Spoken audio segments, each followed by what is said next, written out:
Sobat Atlantis, kita ketemu kembali di malam ke-11. Kita malam ini membahas tentang benarkah bangsa China itu bangsa pelaut. Nah, tentu saja ini versi kami ya. Jadi kami tidak mengklaim ini satu kebenaran. Tapi ini adalah hasil penelitian. Jadi sebenarnya ini rangkaian dari Laut Natuna Utara. Fokus kali ini malam ini ke China, studi tentang lebih detail lagi. Nah, kita sambung. Mas Agung. Ya, Halo Mas selamat Agung, malam. kedengeran? Halo Pak. Mas Agung, Jelas, ya, jelas banget, jelas ya, banget. jelas banget. Nah, Ya, ini ada saya cerita 1-2 menit, Mas, sedikit. Ada monggo, sesuatu monggo. yang harus saya sampaikan. Jadi ada yang DM barusan, itu selama ini background saya kok putih terus. Nah, terus Mas Agung kebetulan hari ini juga beda ya. Nah, Ganti. makanya ganti. Makanya untuk menjawab itu, saya akan tarik background ini dan di belakang ada apa. Nah, ini kejutan. Mas Agung sendiri kan Ya, nggak tahu kan. ya. Coba ini ada asisten. Coba Pak Nur, tarik ini. Ditarik semuanya. Terus semuanya. Nah, nah, ini jadi karena ada yang DM saya, ini kenapa selalu background kok putih terus? Nah, di belakang ini batu. Jadi ini batu asli. Jadi ini adalah batu. Ini bukan bukan virtual background ya. Ini memang benar-benar batu dari Merapi. Nah, ini. Cuman kita nggak bahas malam ini. Nah, terus kemudian apa? Di sini kok ada batik. Nah, di sini ada batik Rudi Habibie. Mungkin banyak rekan-rekan yang tidak tahu bahwa Pak Habibie itu sebenarnya membuat batik. Tapi karena beliau terus meninggal, jadi tidak sempat diteruskan. Bahkan ini Mas Ilham dan Torik pun tidak tahu. Makanya kalau mendengarkan ini, kalau pengen tahu bagaimana batik Rudi Habibie, jadi kita membuat batik khusus untuk beliau desainnya. Nah, ini ada maknanya. Cuman ini bukan sesi batik, jadi kita sesi Atlantis. Nah, jadi karena di slide nomor berapa ya? Nomor 8, nanti ada batik. Makanya kenapa saya jadi ingat ada batik ini kita pasang di sini. Terus gini Mas, jadi ini radikal banget ya, gitu. Jadi background kita malam ini radikal. Nah, saya ada pesan sponsor 1 menit saja. Jadi ngomong-ngomong tentang radikal, itu alumni saya lagi heboh karena tempat kuliah saya ditutup pendaftaran, padahal sudah lewat karena bulan Juni kemarin. Jadi sudah pada nggak daftar yang lainnya. Nah, orang-orang sudah anak-anak lulusan SMA ini sudah siap-siap masuk kampus saya. Tiba-tiba ditutup oleh Bu Menko. Jadi ya kita sedih. Padahal pendaftar tahun lalu 130.000. Nah, kenapa saya ngomong? Karena radikal tadi. Jadi ada isu sedikit miring. Katanya kalau lulusan kampus TAN itu radikal. Nah, ini dengan ini saya bantah bahwa kalau radikal dalam mengerti alumninya bikin batik dan bikin batu itu ya, gitu. Nah, moga-moga ini didengerin oleh Bu Menko.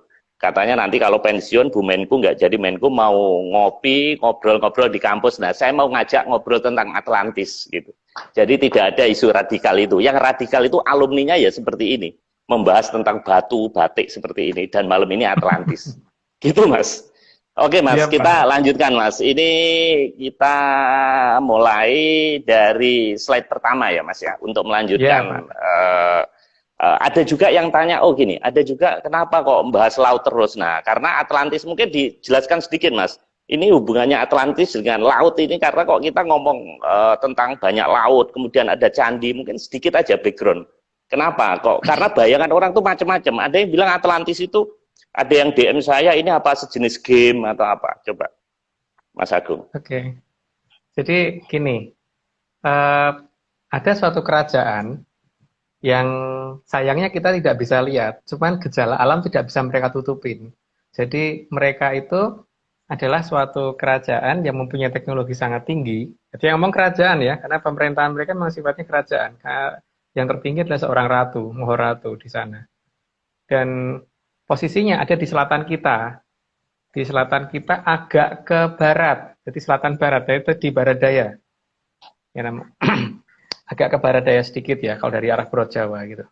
Nah, kenapa kok saya sangat yakin bahwa itu ada di laut? Karena gini, saya pernah membandingkan sunset antara matahari sunset di utara dan sunset di selatan. Itu kalau sunset di utara, itu rata-rata saya masih bisa melihat matahari itu terbenam sampai menyentuh batas cakrawala, jadi sampai berbatasan dengan air lautnya. Tapi kalau di selatan, bisa dicoba sendiri bahwa ada lapisan abu-abu yang di atas laut tersebut, yang kemudian kalau matahari sunset itu akan hilangnya di situ, itu bukan di batas cakrawala. Ini berarti ada sesuatu yang menutupin. Jadi cukup luas, dan ini akan kelihatan dari ujung Jawa Barat, ujung Kulon, sana kelihatan jelas, sampai ke arah Bali, masih kelihatan. Tapi makin ke timur makin samar. Di sini maka saya yakin bahwa posisinya ada di barat daya. Itu yang pertama ya. Terus yang kedua, itu ternyata ada banyak legenda yang menceritakan tentang kondisi sebelah sana, kondisi selatan kita. Dan dari kata selatan sendiri kan sebenarnya sudah bisa diperhitungkan ya. Itu kan selat. Selat buatan. Jadi ini bukan samudra, itu ada satu selat. Ini selat yang jadi ada daratan lain di sebelah sana yang sangat luas yang kita tidak bisa melihat dan tidak bisa menjangkau sana gitu karena mempunyai teknologi cukup tinggi sehingga orang tidak bisa mencapai ke sana. Kecurigaan saya itu ada berbagai macam. Yang pertama, kecurigaan pertama adalah tadi tentang masalah batas cakrawala yang selalu ada lapisan abu-abu dan kemudian nggak tahu bagaimana kita sejak kecil kan selalu dikasih tahu bahwa daerah yang masih belum jelas dikatakan daerah abu-abu atau gray area kan. Dan memang daerahnya warna abu-abu kalau dilihat dari batas panen kelihatan banget itu abu-abu. Itu masalah pertama ya. Masalah yang kedua itu ketika saya mengamati dari berbagai legenda dan sebagainya, memang di sana ada legenda yang kadang-kadang saya berpikir ini sebenarnya apaan gitu. Ada orang yang mengatakan bahwa di sana adalah legendanya Kanjeng Ratu Kidul. Tapi kebanyakan orang ngomong bahwa itu gaib. Tapi kenyataannya itu ada terowongan yang menghubungkan antara Keraton Taman Sari dengan Keraton Kidul. Itu ada terowongan bawah tanahnya. Karena di Taman Sari katanya tempat bertemunya para raja-raja Mataram dengan Kanjeng Ratu Kidul. Gaib itu mana butuh terowongan gitu kan. Itu kecurigaan saya yang pertama yang menyatakan bahwa ini pasti bukan gaib. Karena kalau gaib itu ada dua hal yang tidak mungkin. Jadi tidak mungkin bisa menutupi matahari.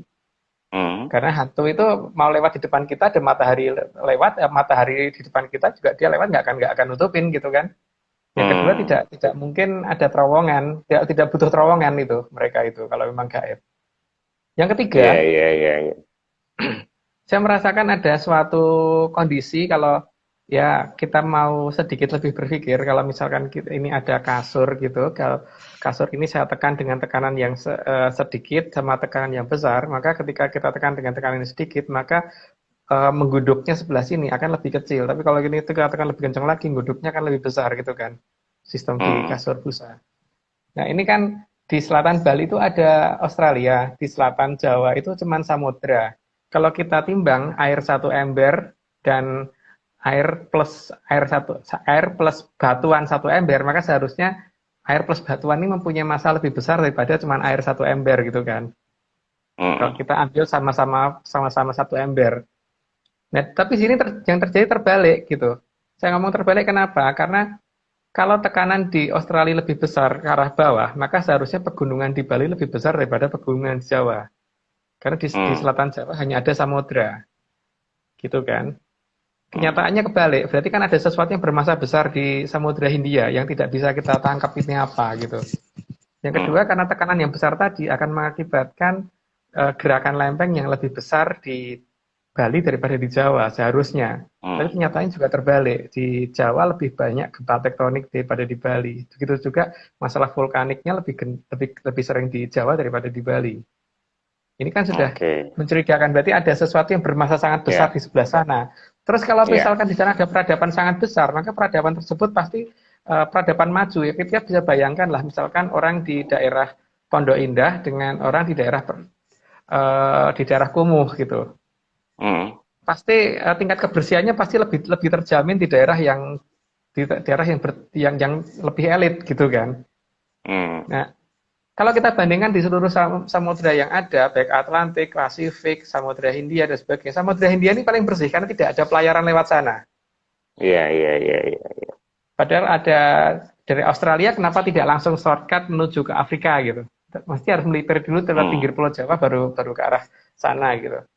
Jadi ini Hmm. ada sesuatu yang misterius di selatan kita dan ini sampai dengan hari ini masih belum jelas. Ditambah dengan penerbangan beberapa burung yang rutin mereka menuju ke arah selatan yang sering kita amatin dan eh, kalau kita melihat gambar-gambarnya burung tersebut tidak mendarat di Australia, juga tidak mendarat di Kutub, juga tidak mendarat di Afrika.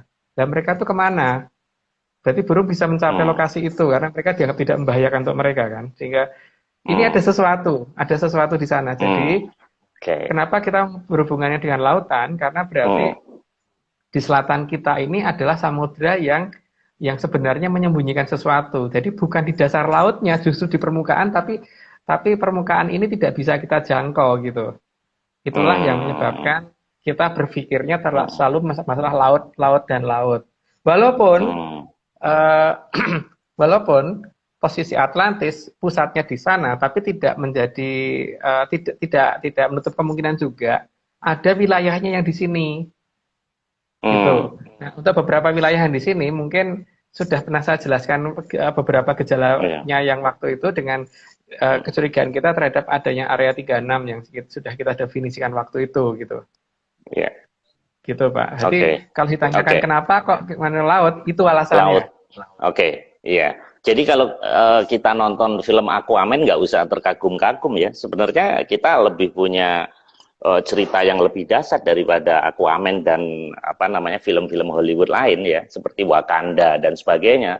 Cuman kita belum mengeksplor, makanya lewat diskusi ini kita pengen mengeksplor apa namanya cerita Laut Selatan dan Atlantis itu, Mas Agung. Dan satu hal di sini yang teman-teman rekan-rekan belum tahu, mereka pada tanya. Jadi gaib itu yang menurut kita gaib. Jadi sebetulnya tidak gaib atau menggaibkan diri yang ilmu kita belum nyampe. Tapi sebetulnya itu teknologi yang sudah maju. Gitu kan Mas Agung ya? Ada dua jenis, Pak, memang. Ada gaib itu ada beneran, tapi ada teknologi maju yang karena mereka tidak mau kita lihat sehingga mereka membuat supaya seolah-olah mereka itu dianggap gaib oleh kita gitu. Hmm. Tapi ada ciri-cirinya. Kalau misalkan ada satu rumah dan rumah itu gaib, maka rumah itu benar-benar tembus pandang kan, Pak. Tapi Iya. kalau misalkan rumah ini bukan gaib, maka rumah ini tetap akan menghalangi sinar matahari yang lewat. Nah, di Laut Hmm. Selatan itu terjadi seperti itu, gitu. Karena di sana kan ukuran rumahnya sudah kilometer ya, jadi bukan ratus meter, kilometer. Jadi akibatnya matahari ketutupan. Seperti halnya ketika kita berlayar dari mana itu menuju ke Lampung, itu Hmm. kan begitu kapal sudah mendekati Lampung, itu mulai kelihatan lapisan abu-abu dulu. Lama-lama kelihatan Hmm. menjadi hijau, terus kemudian kelihatan pulaunya gitu kan. Nah, itu masalahnya abu-abunya doang, tapi tidak pernah bisa kita jangkau lokasinya itu jadinya harusnya seperti apa gitu. Jadi kan ini ada sesuatu teknologinya, Pak. Tapi karena kalau gaib kan tidak akan ada ininya, masalah abu-abunya ini nggak akan ada, Oke. gray areanya ini nggak akan ada, nggak terbentuk. Oke, menarik Dan ini. tidak, Mungkin jadi next time ini perlu pembahasan Laut Sunda ini, Mas, karena kaitannya dengan Krakatau. Karena Krakatau juga sudah mulai menggeliat ini. Mungkin dari sisi Atlantis perlu dibahas juga ini.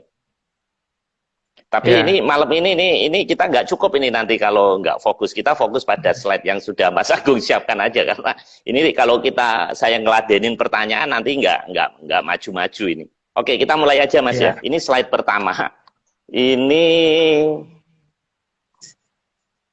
nah ini, agak mundur, Pak. nah Nah, itu ada ya, gambarnya Pak Marius. Wah, Pak Marius lagi pas di tembok Cina ya, Pak ya. iya ini April 2010 Mas. Dan ini saya Oke, naiknya nggak kuat, jadi saya pakai apa namanya kereta gantung. Nah di ya. sini, nah ini Mas, ini yang pertanyaan saya, ternyata temboknya ini perhatikan, ternyata dia nggak relief ya. Saya pikir batu batu ini ya, seperti Candi Borobudur gitu. Ternyata enggak ya. Dia batu bata ya. Nah, ini lihat nih. Ini kan kelihatan nih, Mas. Iya, iya. Iya. Gimana tuh, Mas, penjelasannya, Mas? Nah, sebenarnya di sini ini masalahnya gini, Pak. Ini beteng itu katanya dilihat dari luar angkasa saja kelihatan gitu kan. Artinya panjang banget gitu beteng itu. Hmm, Dan hmm. untuk membuat daerah apa beteng sepanjang itu dan naik turun gunung kan itu tidak mendatar terus kan, Pak. Itu Iya, kan berarti naik turun ya. seharusnya butuh sumber daya yang sangat besar dan butuh teknologi yang sangat besar. Nah, maksud saya begini, kalau mereka mengklaim Laut Cina Selatan, maaf, Natuna Utara, Cina Selatan kan Natuna nggak ada, Utara. Pak ya. Iya, menurut Kemenlu namanya diganti. Laut Iya, Natuna iya, Utara. iya. Kalau mereka mengklaim keberadaan Laut Natuna Utara, maka kalau mereka bisa membuat tembok sebesar itu, mosok yo nggak bisa sih membuat eh, apa dermaga sebesar itu juga, atau minimal lebih kecil dikit juga nggak apa-apa gitu. Iya, iya, Masa iya, nggak bisa iya, sih iya. bikin bikin pembatas arus gitu dan sebagainya itu? Karena kan arus dari sana tuh pasti akan cukup besar karena ada Ta- patahan di sebelah di sebelah timur Laut Natuna Utara itu kan ada iya, lempeng ada tumbukan lempeng di situ sehingga iya. eh, ada batas kedalaman yang dalam sekali terus agak dangkal di situ jelas gelombangnya pasti Ta- harusnya agak agak tinggi di sana. Tapi Mas, alasan membuat tembok utara ini kan untuk menghalau suku liar yang ini panjangnya tembok kan 8.850. Jadi hampir 8 kali pulau, 9 kali pulau Jawa lah itu. Dan dibuat 3 generasi yang terkenal dinasti Ming itu kan alasannya kan untuk ini Mas, menahan serangan dari utara ini Mas. Kan kan Betul. kan nggak salah bikin itu kan. Saya tidak menyalahkan untuk itunya, Pak. Tapi mempertanyakan kalau bisa bikin seperti itu, masa nggak bisa bikin dermaga, Pak? Iya kan? Hmm. Seharusnya mereka bisa bikin Dermaga di dermaga dong. pantai, maksudnya dermaga di pantai ini Iya, ya. iya. Artinya bisa bikin seperti itu, masa nggak bisa bikin mercusuar? Nggak bisa bikin benteng pinggir pantai gitu? Tidak perlu sebesar itu, Pak. Hmm. Artinya apa? Hmm. Memang mereka tidak pernah ke laut sana gitu kan. Kalau ke sana pun, Hmm. berarti mereka cuma di melipir pinggiran gitu. Jadi tidak pernah sampai tengah-tengah laut gitu loh, Pak. Hmm. Nah, Jadi yang saya fokus pertanyakan, Cina ini daratan gitu Mas ya. Fokus bangsa Cina ini di iya, daratan ya, bukan laut ya. bukan. Karena kalau Hmm. kalau bisa membuat sebegitu besarnya, dan ini kan nanti malah justru membuat kita makin curiga. Sebenarnya yang membuat ini siapa gitu. Karena seperti gini, Pak. Menara yang di Dubai itu banyak banyak gedung pencakar langit besar-besar, Pak. Tapi apa yang bikin orang Dubai, Pak? Enggak kan? Hmm. Orang luar kan? Hmm. Arsiteknya dan sebagainya orang luar semua kan? Yang kita Hmm. tanya ini sebenarnya yang bagian ini oke, memang 3 generasi yang Hmm. dari mereka Kaisar Hmm. Ming dan sebagainya. Tapi Oh, apa I see, apa I iya see. mereka yang bikin gitu? Jadi, Kalau Mas, jadi ini seperti kasusnya rel kereta api dan pabrik gula di Madiun, walaupun itu di Pulau Jawa, apakah yang membuat rel, jembatan, dan pabrik gula ini bangsa Indonesia gitu? Kan juga bingung, nah, Mas. Siapa nah gitu? ya, nah ya itu. Makanya kan di sini Nah, layak kalau dipertanyakan loh, kalau Pak. nggak kalau logika ini diikuti, Mas, yang bikin Prambanan dan Borobudur juga bukan nenek moyang kita dong. Ada kemungkinan. Semuanya ada kemungkinan. Cuman gini, Pak. Pertama, kita melihat dari sumber dayanya ya. Terus yang kedua dari Hmm. cerita masyarakat kuno. Terus yang ketiga dari beberapa jenis ininya, apa namanya, eh, kemungkinan pola pembentukan dan sebagainya itu. Karena Hmm. memang ada satu teknologi yang kita belum paham ini apa, tapi ini teknologi ini mirip-mirip hampir di setiap tempat mirip-mirip. Dan dan ini kayaknya seperti dengan zaman sekarang gitu loh Pak. Arsitektur itu mirip-mirip, tapi ya itu ngikuti negara yang paling maju. Seperti Hmm. apa namanya, di legenda wisata itu ada klaster Washington gitu, tapi kan Washington tuh bukan Hmm. di legenda Hmm. wisata, tapi di Amerika sana Hmm. kan. Itu Hmm. ada klaster apalagi gitu kan, seperti itu Pak. Nah ini juga ada masalah Hmm. seperti itu. Hmm. Di sini ini yang paling penting saat ini adalah melacak dulu yang bangun siapa gitu loh. Hmm. Kalau Nah, kalau ini yang Mas membangun, Agung, hmm, yang tadi kaitannya dengan yang bangun.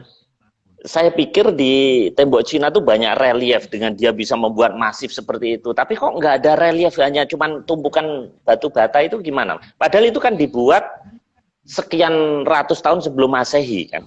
Itu jauh katanya Borobudur abad ke-7, abad 8. Tapi kenapa nggak peradaban dia nggak sehebat yang diceritakan itu, Mas? Kok nggak ada? Artinya gini, karena relief ini kan menggambarkan situasi cerita pada saat itu. Setidaknya ya, cerita yang berkembang di saat membuat tembok Cina itu. Tapi kok tidak ada informasi misalnya peperangan dengan bangsa Mongolia segala, kok yang waktu saya naik itu, tapi saya nggak nelusuri 8.000 kilo ya di tempat itu saja, kok nggak ini gimana Mas? Jadi kan mestinya kalau ini tembok dan budaya mereka tinggi, kan mesti ada relief peperangan dengan suku Mongol ini, kan ada dong mestinya. nah sekarang gini Pak, yang membuat reliefnya kan berarti yang bikin. Nah, kalau mereka nggak bisa bikin betengnya, berarti kan mereka minta tolong dibikinkan oleh bangsa lain. Nah, bangsa lain itu akan membuat relief berdasarkan ceritanya mereka. Jadi demi win-win solution, supaya nggak kelihatan gobloknya mereka, makanya tidak dibikin relief gitu. Karena kalau dibikin relief Hmm. ketahuan Pak, nanti sekian abad akan ketahuan bahwa ternyata bukan bikin sendiri gitu. Ternyata dibikinin Hmm. gitu. Ya, oke. Jadi Dan pasti ini pasti ada pesan sponsor Pak, pasti ada pesan sponsor. Jadi kalau misalkan eh, Pak Marius bangun di rumah saya, mesti akan, hmm. kalau misalkan saya minta dibikinkan ada relief di tempat saya, pasti Pak Marius akan sedikit relief, entah satu atau dua, itu akan menunjukkan ada unsur bahwa Pak Marius yang bikin, akan disembunyikan Oh pasti. ya, Dan suatu ketika ya, pasti ya, ketahuan. ya, ya, Makanya ya, ya. supaya tidak pernah ketahuan siapa yang bikin, lebih baik jangan ada Nggak relief usah. gitu. Oh Ntar ya. Sama seperti arsitek ya. Arsitek kalau bikin kan ada ciri khasnya. Oh, yang bikin Pak ini itu ciri khasnya, misalnya ada bulet-buletannya seperti itu kan. Ya, ya, ya, ya. Oke, ya Mas. ya eh Kita sudah makan waktu 23 menit. Nah, ini slide kedua nih, Mas. ya. Ya. Nah di Ini sini apa ini, Mas? masalah lautan, badai laut yang sebenarnya, tapi mungkin gambar badainya nggak jelas, jadi cuman kelihatan lautnya doang. Oke, cukup Pak, cukup. Jadi gini ya, Oke. pada dasarnya kalau kita melihat cerita di masyarakat Jepang dan masyarakat Korea, kita bisa menemukan tentang cerita ganasnya badai laut di sana di saat-saat tertentu. Itu di Korea, Hmm. Jepang, bahkan di sebagian Rusia kita bisa ini. Di Jawa juga ada cerita-cerita seperti itu. Tapi Cina kan enggak, Pak. Artinya kan mereka nggak pernah sampai ke tengah laut. Cuman mereka sampai pinggir laut saja mungkin iya, tapi sampai tengah laut kan enggak. Karena tidak ada catatan Hmm. itu. Catatan itu bisa kita lihat di syair, di lukisan, di tarian, di seni, apapun gitu. Itu nggak ketemu, Pak. Hmm. Artinya mereka selalu menggambarkan laut itu tenang, biasa-biasa aja gitu. Bahkan seperti eh, cerita apa ya? Ya beberapa cerita yang saya lihat itu tidak ada gejolak ini dikira-kira di abad keberapa gitu tuh nggak ada. Ya Hmm. normal-normal aja. Padahal laut di sana nggak mungkin tenang selamanya kan Pak. Iya, bahkan kalau kita belajar sejarah China, Mas, China ini ternyata negara yang penuh dengan pemberontakan. Jadi dinasti terus naik turun dan sebagainya. Dan itu yang diceritakan hanya di daratan saja memang. Ya konflik intern mereka saja, tapi kok nggak ada ekspansi yang dia sampai laut itu belum, kurang lah ceritanya, masih belum menemukan. Kecuali Ya. satu Cheng Ho, tapi tadi kan dulu kan udah kita bahas, nanti kita bahas di lain kali lah. Ya. Apakah ini Cheng Ho ini bangsa China atau dari Mongolia atau bagaimana, nanti kita bahas next ini meeting. Oke. Tapi yang paling jelas gini Pak ya, bahwa kalau pertempuran darat, yang ada tuh pertempuran darat sama pertempuran sungai yang saya lihat. Tapi kalau pertempuran laut, itu saya nggak pernah dapat ceritanya itu. Atau mereka melaut sampai benar-benar tengah laut, itu nggak pernah ada ceritanya yang saya dapat. Karena mereka pasti kalau sampai tengah laut, orang Jepang aja sama Korea itu menceritakan ada makhluk ganas di tengah sana gitu. Tapi di Cina kan nggak pernah ada cerita itu, makhluk ganasnya. Dan yang di Korea dan di Jepang ada kemiripan bentuk gitu, tapi di Cina nggak ada cerita. Tapi mereka mau benar-benar nggak pernah sampai tengah laut, hanya sampai pinggir laut, iya gitu. Gitu Pak. Jadi beda dengan ini Mas ya, beda dengan bangsa Eropa ya, seperti Portugis, Spanyol itu kan digambarkan memang Columbus dan sebagainya, itu kan memang penjelajah ya. Kalau itu malah bukti-buktinya banyak ya kalau itu. Iya, bukti-buktinya banyak, ada ceritanya dan ada gambar-gambarnya dan penjelasan garis lintang dan sebagainya itu ada. Mereka kan enggak. Jadi kan ya meragukan Pak kalau seperti itu. Jadi ya contoh yang paling sederhana tadi kan, masa iya sih bisa bikin beteng sebesar itu tapi nggak bisa bikin dermaga gitu loh.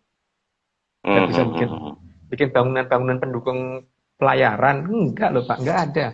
Yuk lanjut ke slide berikutnya. Lanjut ini. Pak. Ya. Oke Mas, ini apa ini Mas? Nah, di sini tentang catatan kegempaan tektonik dan vulkanik di laut.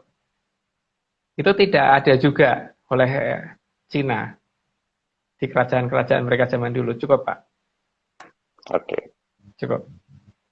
Kalau misalkan mereka itu benar-benar pernah menguasai lautan sampai tengah laut, jelas ada tumbukan lempeng itu kelihatan di Google Earth, kelihatan dengan jelas. Maka seharusnya mereka punya catatan pernah ada gempa laut ataupun kegiatan tektonik laut. Gitu. Bahkan mereka tidak bisa menunjukkan keberadaan mana sih pulau yang tiba-tiba muncul dan tiba-tiba hilang, karena di daerah seperti itu seharusnya kadang-kadang tiba-tiba muncul pegunungan karang yang cuma berapa meter terus tenggelam lagi, dan ini kan sangat berbahaya bagi pelayaran. Cerita ini nggak ada Pak oleh mereka. Tapi Jepang punya cerita seperti itu. Korea juga ada. Itu kan artinya cuma satu, bahwa mereka cuman hanya di pinggir pantai Pak, tidak pernah sampai. Jadi kalau mereka pernah mengirim armada sampai ke Pulau Jawa, itu pasti lewat pinggiran, bukan lewat tengah lautnya. Nah kalau mau ngeklaim ya yang diklaim pinggir pantainya saja gitu loh, paling tidak sampai. Jangan laut Natunanya ya. Jangan, mereka pinggir pantainya saja, itu yang mereka klaim. Nah, kalau pinggir pantainya Vietnam yang kena, bukan kita, Pak. Iya. Vietnam, Filipina itu. Nah, ini slide berikut ini, Mas. Oh, itu, ya, oke. Itu masalah genderang. Jadi kan mereka itu untuk komando, tapi kan ini saya mencari gambarnya sulit sehingga saya dapatnya cuma genderang seperti itu yang saya lihat di beberapa film-film cerita ini Cina kalau perang, mereka itu selalu memberi komando dengan genderang, dung dung dung dung dung dung dung. Itu berarti pasukan maju, itu pasukan yang lain dari sana maju dan sebagainya gitu, pakai bendera dan genderang. Nah, masalahnya Pak, kalau misalkan mereka menggunakan simbol-simbol seperti itu untuk di lautan, apa ya kedengeran kalau jarak antar kapalnya berjauhan. Berarti kan mereka harusnya punya alat komando lain. Nah ini saya cari data bagaimana Cina mengkomando pasukan untuk mengadakan serangan, supaya serangannya itu bisa biar terstruktur, misalkan sebelah kanan maju dulu, atau sebelah kiri maju dulu, atau maju bersama, atau yang tengah maju dulu, itu nggak ada. Tapi kalau di darat ada. Jadi artinya ini apa? Komando darat ya, gini, komando bukan komando laut ya. Iya. Atau mungkin kalau di lautan. Iya. Atau mungkin gini Mas. Iya, genderang. Nah, atau gini Mas Agung, bangsa Indonesia, nenek moyang kita itu dulu bangsa pelaut karena banyak pulau-pulau. Nah, kalau di China ini kan banyak Cina daratan, artinya luas daratannya yang jauh lebih luas dan pegunungan kan. Jadi apakah itu juga yang sebetulnya mereka bukan bangsa pelaut dan nggak berhak mengklaim laut Natuna Utara? Apa itu juga kondisi geografis ini juga menentukan juga ya? Kalau mengklaim mungkin mereka berhaknya itu mengklaim nenek moyang mereka kelelep di Natuna Utara, iya Pak. Tapi kalau mengklaim Natuna Utaranya mereka nggak berhak. Karena bukti-bukti itu tadi menunjukkan bahwa mereka memang nggak pernah berlayar sampai ke tengah laut, gitu. Hmm. Lah komandonya pakai Ya. apa? Itu nggak ada. Itu simbol-simbol seperti itu tuh nggak kita temukan. Iya, Masalahnya, iya, iya. kalau bagaimana kalau misalkan perangnya malam hari, kalau perangnya siang hari, kalau perangnya subuh dan sebagainya, itu kan harusnya ada suatu peralatan khusus untuk komando. Maksud iya, terus setelah di tengah laut nggak pakai komando, Pak? Kan nggak mungkin, iya Iya, kan? iya, iya, iya, iya. Berarti kan kesimpulannya mereka tuh mendarat dulu baru dikomando gitu kan? Kalau mendarat dulu baru dikomando, berarti mesti misalkan berangkat 100 kapal, mungkin ada berapa kapal yang nggak nyampe, karena mungkin bisa salah arah, atau karena badai dan sebagainya, mungkin hilang di tengah jalan sana gitu loh, bisa terjadi seperti itu. Jadi artinya Hmm. mereka tidak punya komando, sistem komandonya tidak Ya. ada di zaman dulu. Jadi sistem komando ini menunjukkan bahwa mereka memang tidak punya kebiasaan melaut gitu. Hmm. Dan cara mereka membuat gelombang laut menjadi lebih tenang dan sebagainya itu juga tidak kita temukan. Seharusnya kan Hmm. itu ada, misalkan supaya gelombang laut itu tenang, misalkan dengan cara kita membuang minyak yang cukup pekat, supaya apa namanya tuh, supaya ikatan antar gaya permukaannya itu supaya kuat, sehingga nggak kuat terbentuk gelombang neken gitu, nggak bisa. Jadi akhirnya ombaknya menjadi lebih datar dibanding daerah lain gitu loh seharusnya. Hmm. Itu juga nggak ada. Kalau nenek moyang kita kan menggunakan seperti itu, terus ada jaring di pinggirnya itu, jadi kita maju bersama dengan jaringnya itu, sehingga di sana gelombangnya bisa tinggi, di sini nggak, gitu kan? Itu nggak ada. Ya, ya, ya. Cara-cara itu tidak saya Oke. temukan. Tapi kalau Ya. yang ini di Borobudur ada cerita seperti itu, ada caranya. Oh, di reliefnya Mas ya, di relief Borobudur ya. Iya, ada, iya. Dan itu nggak kita temukan. Nah, ini slide Nah, berikutnya ini apa ini Mas? slide berikutnya itu masalah perbintangan. Hmm. Nah, oke, cukup Pak. Kalau mereka ngeklaim Paracel sama Spratly dengan Hmm. klaim menyatakan bahwa mereka sudah pernah menguasai Spratly dan Paracel di masa lalu, maka seharusnya mereka sudah punya catatan bahwa Paracel itu ada di sekian derajat dari rasi bintang apa dan sebagainya gitu. Hmm. Paracel ada di sekian derajat, ini nggak ada. Oke, mungkin bintangnya mereka kayak di Indonesia, misalkan di Jawa itu kan biasanya seperti Jupiter itu dikatakan sebagai sukuning kayangan Pangluwung gitu, dari Pangluwung sekian derajat pada jam sekian gitu kan. Hmm. Itu kan ada cerita-cerita seperti itu seharusnya. Mereka enggak, kalau enggak terus gimana mereka pernah menyapai sana, karena posisinya aja mereka nggak bisa gambarkan, Hmm. ya kan? Karena garis Ya, ya, lintang ya. itu kan mempunyai suatu ketepatan gitu loh. Rasi bintang tertentu di bulan ini berarti Paracel ada di sekian derajat, misalkan dari rasi Sagittarius atau rasi Orion gitu tapi kan mereka nggak ada Pak. Walaupun mungkin kita nyebutnya Orion, mereka nyebutnya apa gitu. Tapi kan ininya Hmm. nggak ada. Pola-pola yang menunjukkan koordinat suatu lokasi itu nggak ada. Ya berarti Hmm. mereka belum pernah mencapai sana. Kalau mencapai mungkin kelelep di sana. Itu masuk akal.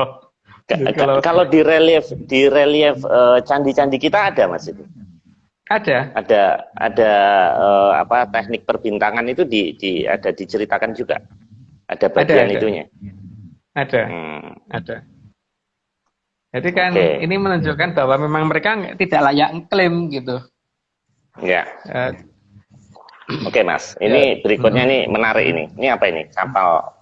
kapal, ya. Hmm. Nah, gambar kapal ini menunjukkan keberadaan dayung dan adanya Hmm. layar gitu. Cukup Pak. Hmm. Kenapa sih Oke. saya memilih gambar itu? Karena gini, Hmm. angin itu tidak selamanya menuju ke arah yang kita inginkan, toh Pak. Hmm. Misalkan Hmm. mereka mau ekspansi ke arah Indonesia, tapi anginnya menuju ke arah Rusia. Masuk ya pakai layar, Hmm. Pak. Memang terus Hmm. mereka terkatung-katung tengah laut gitu. Ya enggak kan? Mereka satu-satunya kan harus selama kondisi seperti itu berarti dayung harus berfungsi kan? Hmm. Tapi kapal-kapal Cina kan nggak ada ininya Pak, nggak ada dayungnya. Kapal Jong itu nggak ada dayungnya. Hmm. Jadi Beda dengan Jung kalau Majapahit, Mas ya? ya ada. Jadi kalau misalkan mereka itu mau berlayar, itu berarti mereka itu hanya bisa pada kondisi di mana anginnya searah. Ketika anginnya Hmm. tidak searah, ya mereka tidak bisa menuju lokasi lah. Tapi kan angin itu tidak selamanya ke sana terus gitu loh. Hmm. Mungkin Tidak ada selamanya. kaitannya dengan ini nih. Nah ini. Nah itu kan gambar kapal yang aslinya mereka. Kan nggak ada dayungnya toh Pak. Dan lihat Hmm. gambar kapalnya mereka tuh selalu di latar belakangnya itu selalu ada daratan. Artinya mereka nggak pernah Iya, jauh dari daratan. iya. Selalu Belum pernah saya melihat gunung ya. Selalu kayak ada ada daratan terus daratan. gunung gitu. Selalu begitu. Iya. Tidak ada yang di laut lepas itu nggak pernah ketemu saya gambar kapal Cina itu. Kalau atau mungkin saya yang Cooper kurang kurang gambar ya nggak ngerti deh. Tapi selalu Hmm. begitu. Tapi saya belum menemukan gambar kapal Cina yang benar-benar di tengah laut lepas, jauh dari daratan dan menggunakan ada dayungnya gitu. Kan dayung itu penting kan Iya. kalau kondisi seperti itu. Ya itu catatan ini kan menggambarkan sebenarnya cerita atau sejarah ya sebenarnya yang kita temukan itu masa lalu ya itu ya. Hmm. Iya. Nah dari sini ini apa nih Mas? Oh itu catatan flora dan fauna laut, biota laut dan sebagainya gitu. Hmm. Nah, Ya. di sini yang paling penting gini, Pak. Kalau mereka memang pernah katanya mengeksplorasi laut di sana di zaman dahulu, pasti mereka ngerti dong ada jenis ikan apa, ada jenis tanaman Hmm. apa di lautnya. Yang minimal nggak sampai dalam-dalam amat lah. Ya. Ada ikan apa, ada gurita apa, dan sebagainya. Itu harusnya mereka catat. Entah itu Hmm. dicatat dari menjadi seni lukis, seni tari, atau puisi atau apa gitu. Tapi yang Hmm. jelas lukisan-lukisan mereka itu selalu menunjukkan arah daratan, tidak Hmm. menunjukkan misalkan gambar gurita gitu, nggak nemu. Ya. Gambar ikan paus gitu. Kalau ada ikan itu ikan-ikan darat, bukan ikan lautan Hmm. gitu. Naga, Ya berarti kan naga bukan Mas. Naganya beda ya. naga naga yang mereka bikin kan hidungnya gede Pak. Hidung segede itu tuh kayaknya lebih cocok untuk bukan di daerah perairan Pak. Hmm. Karena kalau hidung yang di perairan itu nggak seperti itu seharusnya. Dan gimana ya, itu kan mereka menggambarkannya kan melayang-layang di udara gitu kan, leong Hmm. yang mereka Hmm. gambarkan itu. Hmm. Yang jelas Kalau kita bagi kita saya, di cerita pewayangan malah banyak ya Mas ya, Dewa Ruci dan sebagainya itu menggambarkan laut juga ada. ya. Iya, menggambarkan laut banyak. Di sini ada Aji Jolo Sengoro dan sebagainya itu banyak cerita di sini. Tapi di sana itu Hmm. yang saya temukan rata-rata cuma darat. Jadi kalau ya mereka mau mengklaim mereka pernah sampai ke tengah laut, Hmm. ya mohon Hmm. maaf saya nggak percaya. Tapi kalau mereka ngeklaim Hmm. bahwa mereka pernah kelep di tengah laut, saya percaya, Pak.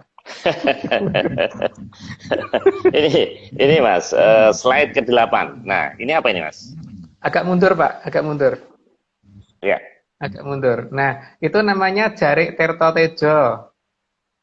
Tirto Tejo. Oh. Tirto itu dalam bahasa Jawa artinya air.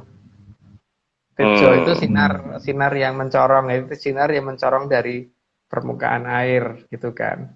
Itu menunjukkan Oh. gambar ombak di sana tadi. Jadi Hmm. menunjukkan kedekatan kita dengan lautan.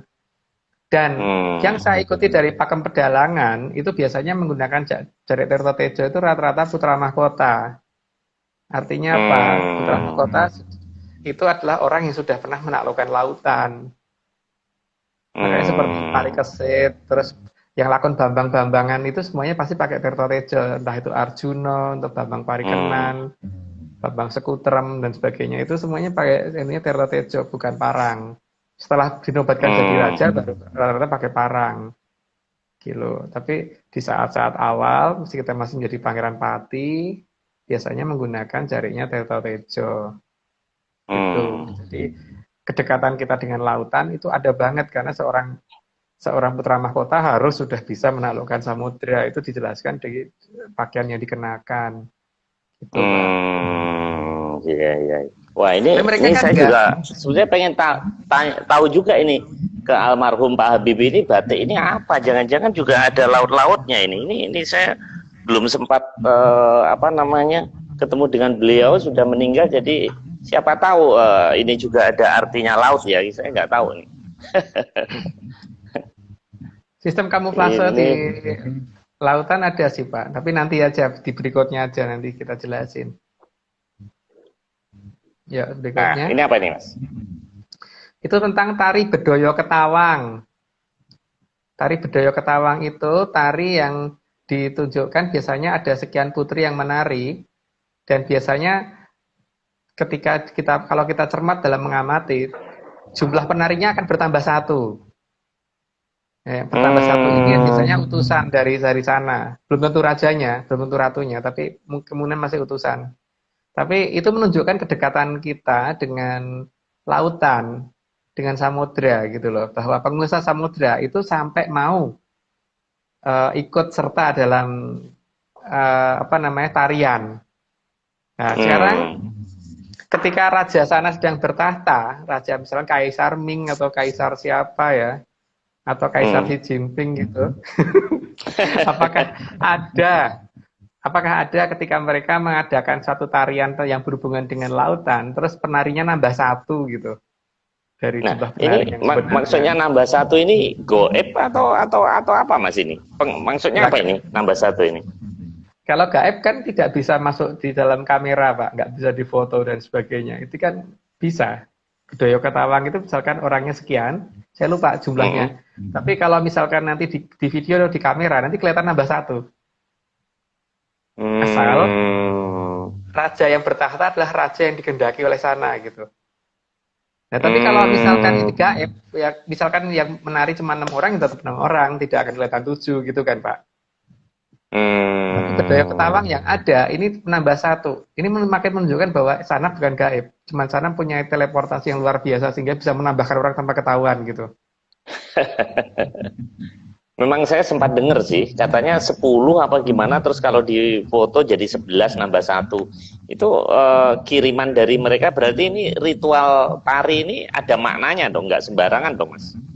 Iya, berarti kan saking dekatnya sampai mereka merelakan salah satu warganya yang bisa menari seperti di kita dengan pakaian yang dibikin semirip mungkin diikut sertakan gitu loh Pak.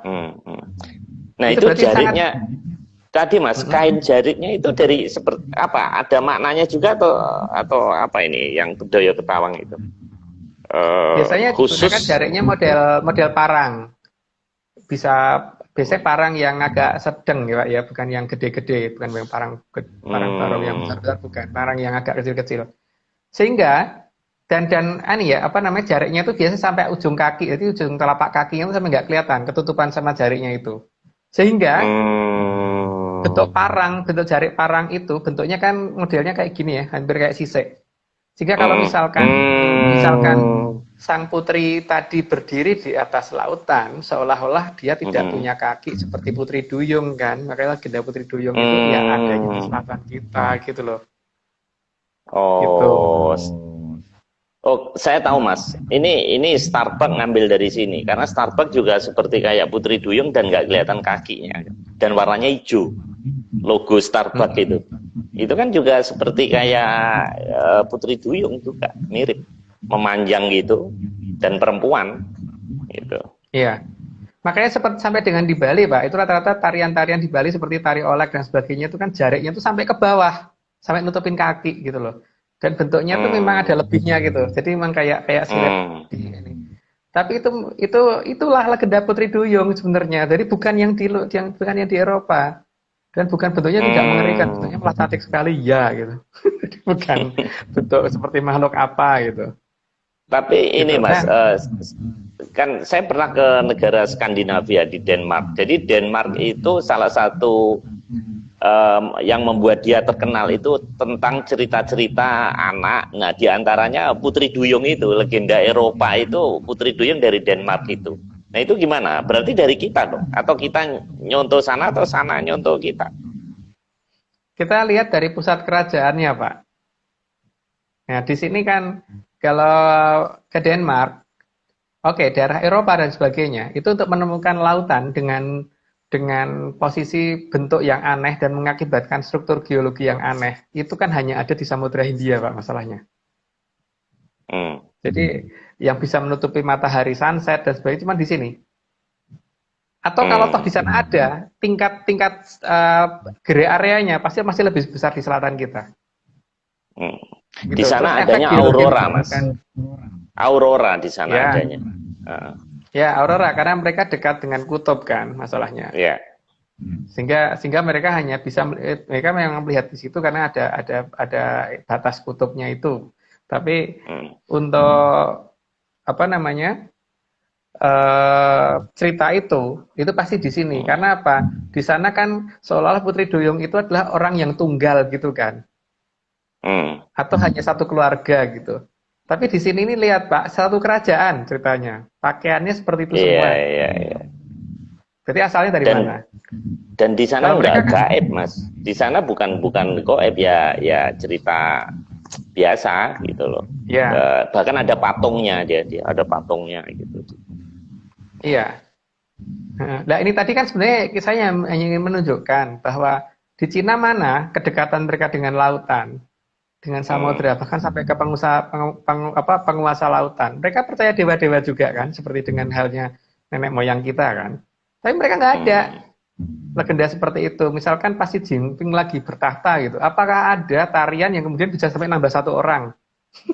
Hmm. Utusan dari lautnya sana gitu. Iya. Utusan dari Laut Natuna Utara ke sana. Nggak ada, Pak. Kondisi kita Hmm. ada. Jadi memang kedekatan kita dengan lautan ada, mereka nggak ada. Jadi Hmm. mereka mungkin cuma pernah kelelep di lautan, ya. Jadi bukan menguasai lautan. Oke, berikutnya ini kayak dam ini, Mas. Oh, itu tentang pelabuhan atau dermaga Hmm. atau pangkalan, pangkalan angkatan Ya, laut Pangkalan. gitu. Ya. Angkatan laut. Oke. Nah, di sini kan sebenarnya yang saya perhitungkan adalah kalau mereka bisa membuat tembok Cina, Pak, seberapa susahnya sih tembok Cina itu naik turun gunung. Ini cuman di pesisir, di pinggir pantai. Kedalamannya pun tidak akan setinggi naik gunung itu gitu loh. Seharusnya Iya, mereka iya. sanggup bikin dermaga seperti itu. Tapi sekarang dermaga seperti Hmm. itu yang mereka bikin di mana? Di sini kan, Hmm. masuk iya sih Arti, artinya kapal tidak mereka imbang lah ini ya. Tidak imbang lah tidak antara imbang. dia tidak imbang antara bukti-bukti darat dan bukti-bukti laut gitu kan.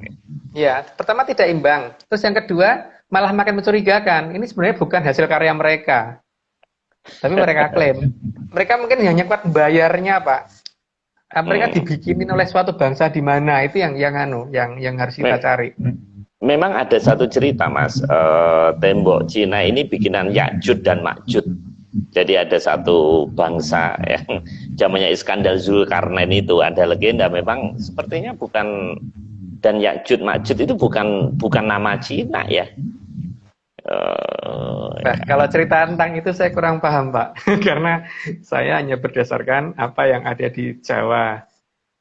Hmm. Jadi dan apa dengan menelusuri Atlantis dari apa yang ada di Jawa tidak menghubungkan dengan apa yang ada di kitab suci dan ajaran lain gitu. Hmm. Karena memang saya tidak expert di bidang ajaran agama dan sebagainya ya. Tapi Hmm. saya hanya orang yang tukang kepo banget kalau ada sesuatu hal yang tidak masuk akal saya pertanyakan gitu. Sekarang ya gini Dan toh Pak, mereka bisa ya, membuat 3 generasi itu bisa membuat ya 3 generasi atau berapa generasi itu yang membuat tembok dinasti Mas, bukan tiga hanya dinasti. generasi, dinasti ya. Hmm. Oke, 3 dinasti bisa membuat itu. Tapi ya seharusnya kan mereka tidak hanya membuat itu toh Pak. Kalau mereka Hmm. butuh pelayarannya itu kan juga butuh pengamanan toh Pak. Apa iya sih Hmm. yang diamankan cuma daratannya saja? Terus Hmm. mereka itu berpikir akan ada serangan dari arah sebelah barat. Hmm. Tapi dalam beberapa cerita legenda mereka itu ada beberapa peperangan yang sampai hampir kalah sama Jepang. Kok nggak dibetengin? Hmm. Kok nggak Ya, ya, dibetengin, ya. Pak? Gitu. Kan harusnya mereka betengin dong. Ada cerita tentang apa pendekar satu jari yang sampai kewalahan bertempur dengan utusan dari Jepang gitu. Itu ada cerita seperti itu. Tapi nggak dibetengin, Pak. Iya. Makanya di PD2 Mas, di PD2 Jepang itu kan armada lautnya luar biasa. Saya lupa sebelum Covid ini ada satu film seperti Pearl Harbor. Itu bagaimana Jepang melawan Amerika itu luar biasa. Yang kamikaze itu kekuatan angkatan laut dan udara Jepang itu luar biasa. Sehingga ada sejarawan yang bilang bahwa Cina itu sebenarnya berhutang budi pada Amerika. Karena Jepang dilemahkan oleh Amerika. Jadi kalau itu bom atom tidak dijatuhkan, mungkin Jepang itu sekarang yang menguasai Cina. Jadi kalau China sekarang melawan Amerika itu bakal kualat, katanya begitu, Mas. Ya, nah, yang jelas gini, Pak. Mereka itu kan hanya tukang tiru-tiru, bisanya. Teknologi itu apa yang dibikin Cina, secara benar-benar dibikin Cina apa sih, Pak? Huawei bisa bikin 5G, tapi teknologinya dari mana sih awalnya gitu loh? Emang mereka yang bikin? Enggak kan? Cuma nyontek kan? Sebesar apapun teknologi yang dibikin Cina itu rata-rata KW semua kan? Tidak yang ini. Bahkan sampai dengan pesawat itu, beli pesawat dari Rusia terus mereka tiru. Terus mereka ngeklaim lebih bagus tuh katanya Su-27 kalah sama Shenyang J16 atau apa tuh lupa tuh ya saya. Ya mereka mungkin ngomong bahwa mereka bisa bikin hipersonik, belum tentu lah, masih nggak begitu percaya. Mereka bisa bikin nuklir. Tapi masalahnya kita suka barang KW, Mas, karena murah, Mas. Ya, kalau itu sih iya, saya juga ngakuin loh, saya juga lebih suka barang KW. Tapi gini loh Pak, masalahnya. Artinya kalau mereka ngomong bahwa mereka adalah pusat, nggak bisa, karena mereka bisanya pusat niru ya gitu loh Pak. Pusat niru ya, pusat KW ya, tapi bukan pusat peradaban gitu loh. Nah, ini apa ini, Mas?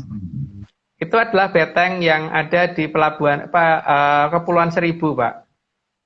Oh. Nah, gini. Nah, untuk pelayaran, untuk menjamin pelayaran, berarti kan butuh ada benteng yang pengawas pelayaran kan, Pak? Ya. Supaya karena di Kepulauan Seribu itu kan juga banyak karang-karang yang tidak muncul ke permukaan, tapi kalau kapal lewat bisa nabrak dan karam gitu kan. Nah itu kan kita ada, tapi sementara ini klaimnya adalah itu dibikin oleh Jepang katanya. Kita belum teliti umurnya berapa itu. Jadi kalau di radioaktif di radiometri mungkin ketahuan. Kalau umurnya sebelum Jepang datang ya berarti yang bikin bukan Jepang gitu aja kan.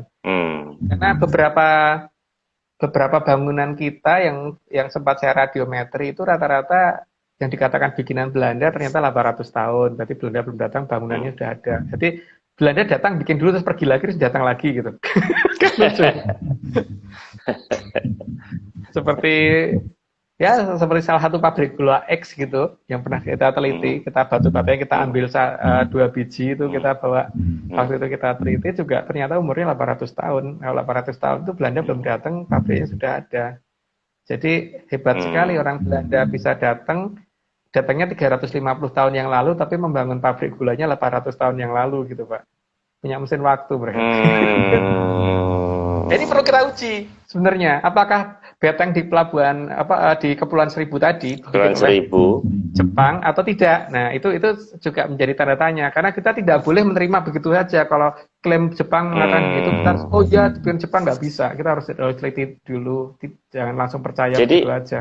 Memang informasi sekarang ini bahaya, Mas. Karena sekarang anak-anak sekarang kan nyari di Google. Jadi begitu ada di Google bunyinya seperti itu ya kita mempercayai itu dianggap satu kebenaran. Ya ini sebetulnya bahaya di zaman informasi seperti sekarang ini. Jadi penelitiannya tidak mendalam ya. Siapa yang ngeklaim nulis duluan dan berita di Google ya itu akan jadi acuan berikutnya gitu kan, itu bahaya sekali ya. Iya. Nah, tapi di sini tadi beteng ini tadi untuk menunjukkan bahwa gini Pak ya. Kalau memang Cina itu pernah menguasai Paracel dan Spratly di masa lalu, maka minimal bentuk bangunan seperti itu atau sejenis itu, mungkin tidak seperti itu, tapi fungsi yang sama dengan itu harusnya ada, gitu kan? dan kita Dan tidak menemukan. oh, oke. Mungkin ini kaitannya sama ini Mas ya. Slide terakhir ini. Ya, ini mercusuar, Pak. Mercusuar ya. Ya, mercusuar itu Oke. sangat penting di daerah yang berkarang, yang banyak karangnya, Pak. Ya. Di daerah yang banyak karangnya itu sangat berbahaya kalau misalkan kapal berlayar dengan kecepatan tinggi, nabrak gua brus gitu, bisa berantakan betul. Nah, apa ya iya? Berarti kalau misalkan mereka pernah benar-benar menguasai Sprate dan Paracel, berarti kaisar mereka itu biadab sekali, Pak. Karena apa? Tidak memikirkan pasukannya, Keselamatan. tidak keselamatan pasukannya dan rakyatnya yang mencari ikan atau pasukannya yang mempertahankan lokasi sampai berlayar ke sana gitu loh. Ya, kesannya salahnya lu mau jadi angkatan laut lu nabrak karang yang ya pokoknya gue udah bayar. Kesannya kaisarnya seperti itu. Nah, tapi katanya mereka ngomong katanya kaisarnya baik. Nah, kalau kaisarnya baik kan berarti kesimpulannya memang mereka nggak pernah ke sana. Gitu kan. Atau kaisarnya kejam banget. Punya pasukan biarin aja, pokoknya mereka harus ke laut. Menabrak karang salahnya sendiri mau jadi angkatan laut. Memang begitu mereka kaisarnya. Kan enggak, kalau mereka seperti itu ya harusnya ada kudeta, Pak, dari orang-orang yang dijadikan pasukan angkatan laut. Tapi kan ini aneh gitu loh. Tidak ada beteng untuk peringatan dini, tidak ada mercusuar, tidak ada bangunan pangkalan, terus pemecah ombak dan sebagainya. Enggak ada semua. Terus yang ada tuh, tapi bisa bikin tembok Cina. Emang gue percaya gitu. Judulnya sekarang, memang kita bisa percaya dengan cerita seperti itu. Ini internasional harus mulai meneliti sebenarnya Cina itu bisa bikin tembok Cina apa enggak gitu loh. Kita harus mulai bertanya. Jangan sampai orang percaya begitu aja. Kita harus mulai meragukan bahwa Cina kemungkinan besar tidak bisa membuat tembok Cina. Tembok ini dibikin oleh bangsa lain. Itu harus mulai didengungkan bahwa Cina tidaklah semaju yang mereka pikirkan. Karena apa? Kenyataannya bangunan mereka yang kerajaan itu banyak dari kayu bukan dari batu. Kalau kayu tuh ringan, Pak, bawanya lebih beratan batu gitu loh. Jadi kalau mereka ngomong kayu lebih susah ngolahnya, enggak juga. Karena saya tanya ke pemahat kayu dan pemahat batu, itu akan lebih susah mahat batu daripada mahat kayu. Itu saya bandingkan ketika orang yang tukang pahat batu yang ada di daerah Muntilan, itu kalau saya tanya, Bapak bisa nggak kalau membuat dari kayu? Bisa, tapi kalau saya tanya orang yang biasa mahat kayu, saya tanya, Bapak bisa nggak kalau membuat dari batu? Nggak bisa. Belum tentu bisa, tapi kan juga ada yang bisa. Jadi tingkat kerumitannya ya, memang di Forbidden City itu memang kayu semuanya sih, itu yang warna merah-merah bangunan itu. Ya, iya. Dan tadi Mas, kembali lagi ke tembok Cina tadi Mas, kalau seandainya dia bangsa pemahat, teknologinya tinggi, kalau ada cerita kan enak ya. Misalnya ada bagian cerita-cerita peperangan, jadi kayaknya agak aneh ya di situ nggak ada cerita Ramayananya versi sana, peperangannya dengan suku Mongolia segala yang itu tadi. Jadi agak kok kenapa cuman bata-bata gitu. Jadi informasinya kurang ya, kecuali bangunan aja yang masif gitu. Ya karena kan mereka nggak tadi lah, ini kan meragukan mereka kalau bisa bikin. Artinya mereka butuh kontraktor. Lah, antar kontraktor kan pasti akan ada trademarknya masing-masing. Nanti belang, Pak, akan kelihatan. Oh, ini dibangun oleh kontraktor ini dan nanti akan kelihatan bahwa oh ternyata bukan negara mereka yang bikin. Gitu kan? Ya paling jelas itu kan. Di outsource ya, outsourcing. Outsourcing. Ya mereka hanya entah mereka bayar atau mereka malah ngutang belum bayar itu, Pak. Nggak tahu. Oke Mas, ini waktu sudah habis, sudah tinggal 1 menit. Jadi kali ini memang kita membahas tentang China, lebih banyak fokus ternyata sejarah mereka di daratan, bukan di lautan. Mengenai Laut Natuna Utara, bahwa mereka mengklaim itu karena mereka sekarang lagi di atas angin. Artinya memang Cina secara ekonomi sekarang memang kuat. Nah ini satu hikmah bagi kita. Jadi siapapun yang kuat secara ekonomi otomatis akan bisa membuat sejarah itu akan berbeda Tapi ya itulah, makanya bangsa kita harus mandiri. Selama kita masih tergantung dengan bangsa lain, ya kita tidak bisa membuat sejarah versinya Mas Agung tadi. Oke Mas, ini sudah habis waktu, tinggal 12 detik. Kita lanjutkan minggu depan. Sekian, selamat malam Mas. Terima kasih Mas.